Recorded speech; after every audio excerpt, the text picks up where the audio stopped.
already, like, you can see how much we've progressed by doing just three. Like, you know, all these subtleties and sharpness and bringing contrast to certain areas. We didn't do that in the first one, but because of the iteration, we start to have new opportunities to introduce new ideas. That's one of the greatest parts about repetition.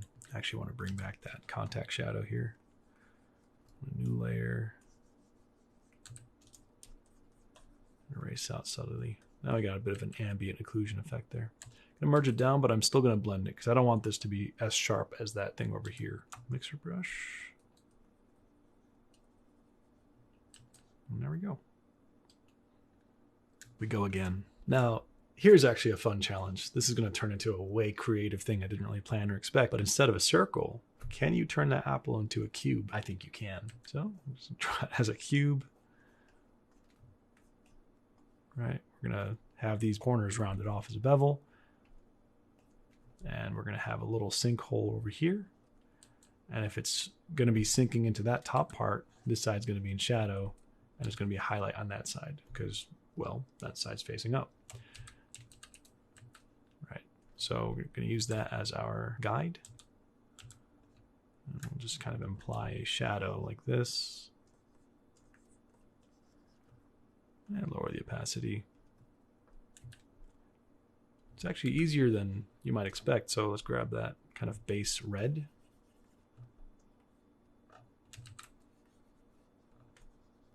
And fill the whole thing in. And much like that cube assignment, we're just going to go through the motions. So halfway to black, change the hue towards a bit of a purple.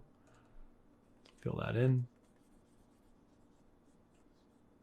Go back to the base color. Quarter way to black. Looks approximately right, but we're going to go warmer. Okay, going to grab that purple, and on this side of where that kind of thing dips in, we're going to just put in a shadow like this. And already it starts to have that volume and form that reads as a cube. And select both of those, move it over a little bit.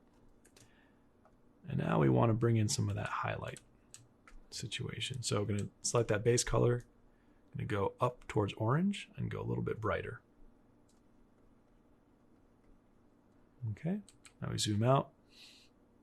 Poor cube apple. Gonna lower the opacity of, yeah, we don't need line work, but I'm gonna make a layer underneath everything and just sneak in a shadow. I just stole a color from this pre-existing one. Sure. Turn off that line work over here. Let's make the background behind it a little bit darker.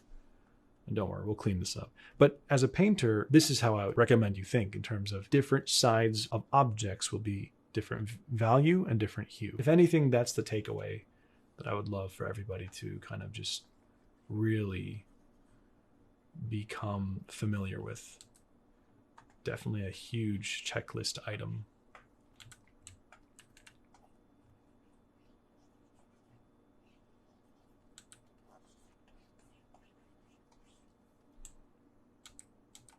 Okay. So from here, yeah, screw it, let's merge it all down. Okay, so this same value of the highlight, we're going to take that, and since if you have a cube that's beveled, the corners are rounded off, that bevel is pretty much a cylinder, so it's going to have like a sort of highlight here. And then everything else, we could just blend it in. Grab that mixer brush. By the way, you can cycle through the different brushes by holding Shift and then pressing B while holding Shift. Much like in that cube assignment, it's going to blend all these sides in, make it rounded. I should have put that highlight after this part. Or you just leave it like that, it's fine. We'll come back to that in a moment. All right, all these sides are done. Let's blend this stuff in. Now, when I blend this in, I don't want to take this and go too far out this way because it'll flatten the whole thing. I want to make sure it still feels like it has a circular radius at the edge here. So this is going to be a very subtle shading. Over here, it's going to be smooth all the way around on the inside. Just a smooth gradient, but a subtle shift over here.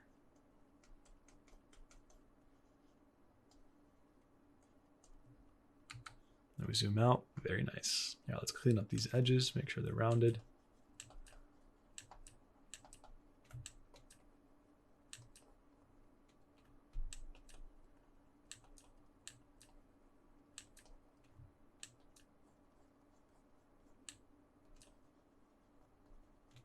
But still want to maintain a bit of a square cube-like feel.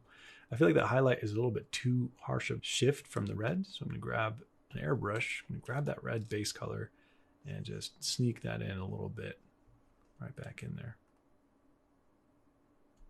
Cool. And from here, let's kind of do a bit of a shadow treatment with that ambient occlusion or contact shadow. Let's just borrow that color on a new layer and fade out. Oops. By erasing. So let's introduce some bounce light. So we haven't really talked about this too much, but let's grab this color. And if there's a face here on this side of the cube, and kind of just take that light from the ground or the table or whatever that is, and just kind of lay this in on that side. We don't have to go all the way to the top because we're actually going to use the airbrush and erase downward like this.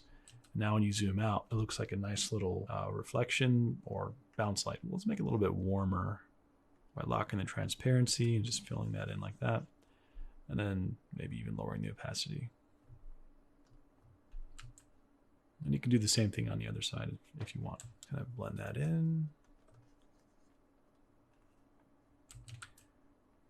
Now, since we introduced that bounce light, we don't want to make this blurred. However, we are going to blur it where things are pretty close in value over here.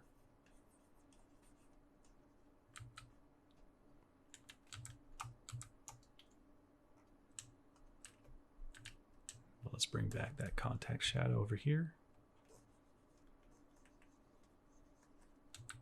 And erase out. If you're having a hard time with color, that's all right.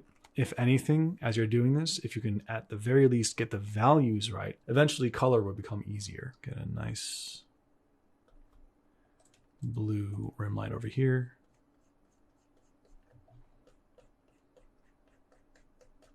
And erase out.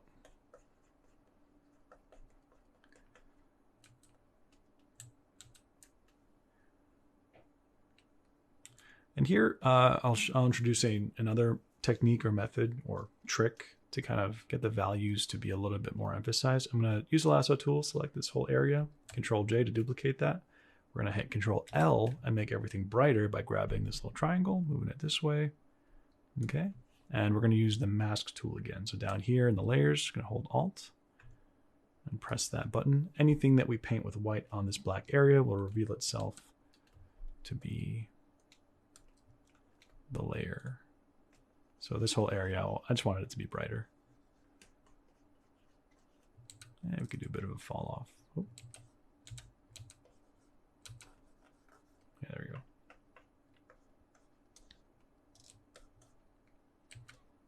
And we forgot our stem.